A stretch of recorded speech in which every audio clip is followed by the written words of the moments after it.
The battle for Game of the Year 2024 has just gotten more intense. I was holding out on talking about this until the reviews of Dragon Age Veilguard had dropped, under some possibility that it could be a dark horse for Game of the Year. And even though it is reviewing very well, it's unlikely to be a strong Game of the Year contender this year. As things currently stand so far, 3 games are the frontrunner for Game of the Year: Astro Bot, Final Fantasy VII Rebirth, and Metaphor ReFantazio. The biggest commonality between all 3 of these games is that they are all Japanese games. This is the first time I've ever seen that there are no real Western games as the frontrunner for Game of the Year. The only one I can really think of being a surprise upset would be Helldivers 2. Now, although Helldivers reviews were not the most insane, out of this world thing, it definitely was one of the most played games of this year, and had a tremendous cultural impact. And yes, multiplayer games have won before, like Overwatch in 2016, but still, I really have not seen anyone seriously talking about it in terms of Game of the Year. It really does just come down to these 3, and that's absolutely major. It is something that is going to have a major impact on games going forward.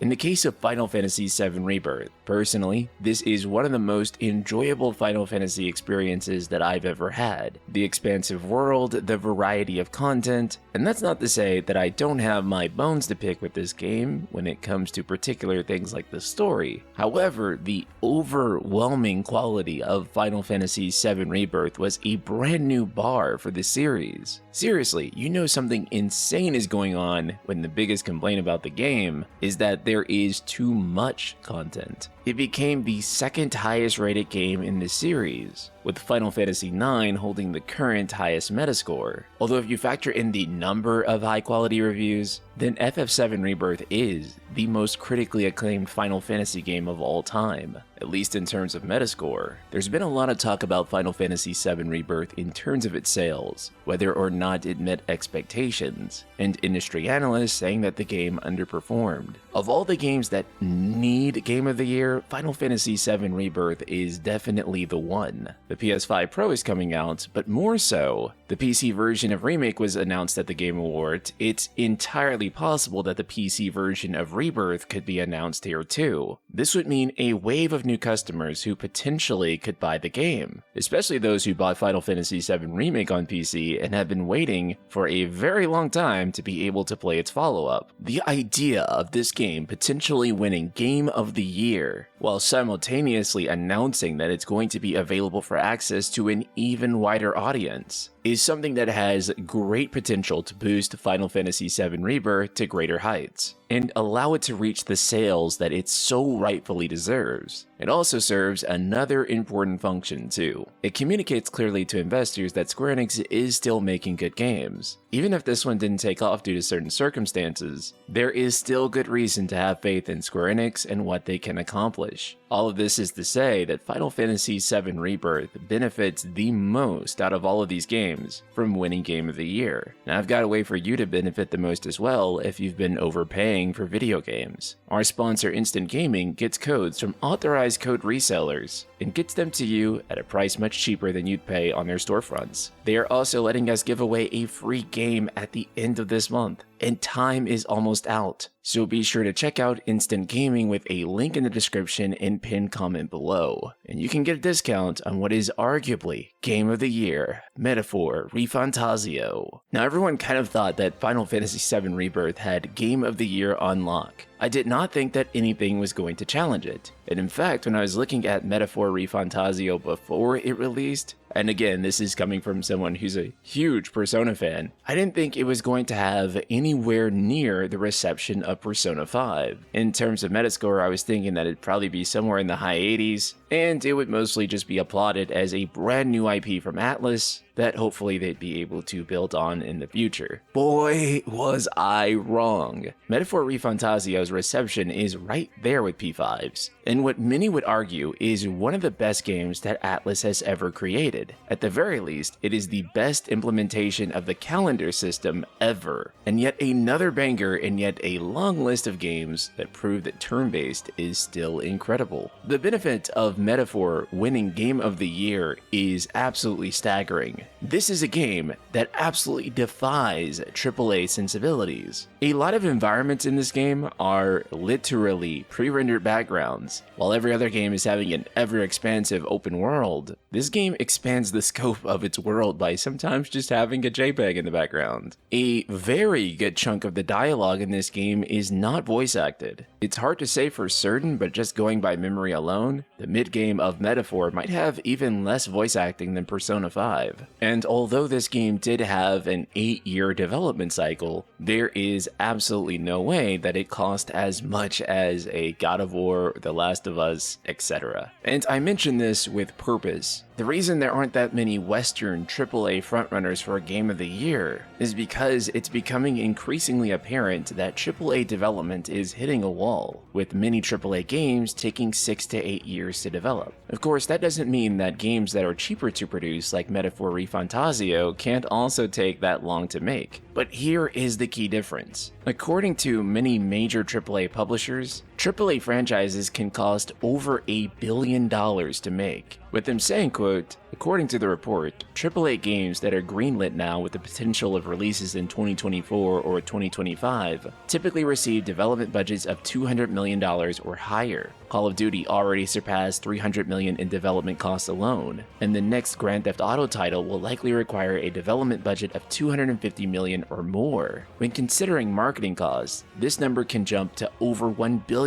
across a franchise, with one large studio reporting that a major franchise's development costs $660 million, and marketing costs nearly $550 million. These costs demonstrate a significant increase from 5 years ago, when most AAA games had budgets between $50 and $150 million. With numbers like these, many AAA games need to sell at least 5 million units just to break even, not to profit, just to keep the lights on. Meanwhile, you have one of the strongest contenders for Game of the Year being a game that celebrates 1 million units sold in its first 24 hours, and in fact that being Atlus's fastest selling game ever. While of course Final Fantasy VII Rebirth is AAA, one thing that it also deserves praise for is how fast it was able to come out. The biggest contributing factor for this was keeping the team together. This again goes against so much of what's happening in the AAA industry, where so many developers these past few years ship a game and then are immediately laid off. By keeping the team together, Final Fantasy VII Rebirth was able to complete development in just 3 years. And for a game that again is criticized for having too much content, is an absolutely staggering feat. Astro Bot is also a game that was largely inexpensive to make. It took roughly 3 years and was developed by a team of around 60 people. All this is to say that all 3 major frontrunners for Game of the Year have found ways to defy the AAA status quo. For me personally, it is a very tough choice between Metaphor ReFantazio and Final Fantasy VII Rebirth. These are both some of the finest RPGs that I've ever played. I think that they are both exceptionally good games. Can't make a call just yet on which one I think should win Game of the Year, as I am still working my way through Metaphor, and it's really going to depend for me how the story goes by the end to ultimately make me decide which one I prefer the most. Yet at the same time, whether Metaphor wins, whether Astro Bot wins, or whether Final Fantasy VII Rebirth wins, it is kind of a win for all of us who love Japanese games. And I would argue that these 3 games being nominated and any of them winning is a huge win for the industry, because it sends a firm message. Games that are made by significantly smaller teams like Astro Bot or Metaphor ReFantazio, in comparison to large-scale AAA titles, can be just as loved and praised. It changes the very way that we think about prestige. Currently, prestige is seen as something that can be purchased by spending on movie-like cinematics and big AAA set pieces. These games defy that notion and instead say people just want something fun. Metaphor winning would also be huge for turn-based RPGs, with Baldur's Gate 3 winning last year and Metaphor ReFantazio winning this year, potentially. If you are one of the people hoping that Square Enix would reconsider turn-based with future FF games going forward, that could be something that definitely sends that message. In terms of FF7 Rebirth, Rebirth. I genuinely think this is the only shot a Final Fantasy has of winning Game of the Year at the Game Awards probably in our lifetimes. Last year was an incredibly competitive year, and Final Fantasy XVI didn't even get nominated at the TGAs. This year, however, Final Fantasy fans are hoping that Rebirth will bring home the cup. It's entirely possible and arguably something that is pivotal for the series. And if I had to make the case on which game I believe is most likely to win Game of the Year, I would say that it probably is Final Fantasy VII Rebirth. Between the three titles, it's the most mainstream one. There typically is a preference for open-world action RPGs, and Final Fantasy VII Rebirth fits that mold perfectly. It's a game that was generally loved among journalists, and in terms of voting, Final Fantasy also has the biggest fanbase, meaning that things look pretty good for Rebirth. As for which one I'll pick for my personal Game of the Year, stay tuned. And leave me a comment below letting me know what your Game of the Year 2024 is. Be sure to check out Instant Gaming, and I'll see you all in the next video.